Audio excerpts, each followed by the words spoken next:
Bharatiya Janata party की सरकार के दबाव में लिया गया। कल भी जैसी घटना हमारे नेता प्रतिपक्ष ने बताई टीकाराम जूली जी ने, जब हम ये मांग कर रहे थे कि कानून मंत्री ने अपने बेटे को गलत तरीके से नियुक्ति दी है, इस पर हम विपक्ष के नेता बोलना चाहते हैं और इस पर मंत्री जवाब दें, तो स्पीकर ने कहा आप अपनी सीट पे जाइए और मैं आपको व्यवस्था दे रहा हूँ। जैसे ही हम लोग सीट पे आए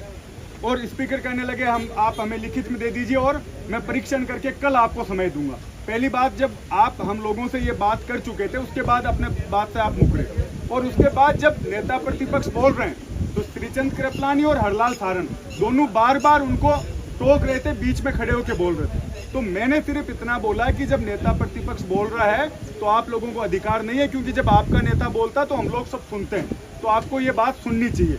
उतने में पूरी भाजपा खड़ी हो गई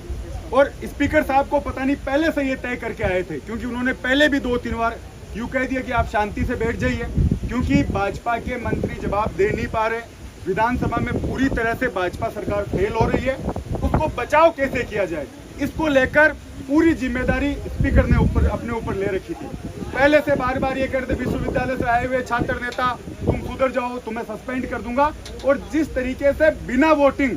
और जिस जल्दबाजी में कल सस्पेंशन हुआ, कल मार्शलों द्वारा जिस तरीके का बर्ताव हमारी महिला विधायकों के साथ, बुजुर्ग हमारे जितने भी विधायक थे उनके साथ किया गया, एक जैसे सड़क पर झगड़ा होता उस तरीके की नौबत सदन में आई।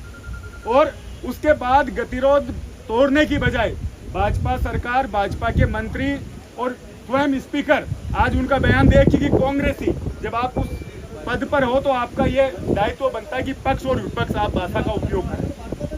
कांग्रेस ही है इस तरीके की भाषा बोल रहे हैं। तो ये जितनी भी चीजें घटी और उसके बाद आज वापस से वो सुबह मुख्यमंत्री जी 10 बजे सदन में आते हैं, विधायक दल की मीटिंग लेते हैं और ये चाहते थे कि हम खड़े होकर माफी मांगे, मैं उठ के बाहर आ जाऊं। लेकिन कांग्रेस पार्टी, हमारे नेता टीकाराम जूली जी, सीएलपी लीडर, सबने जिस मजबूती के साथ संविधान की रक्षा के लिए और इन भाजपा के लोगों को ये मैसेज देने के लिए जिस तरीके से रात भर सदन में डटे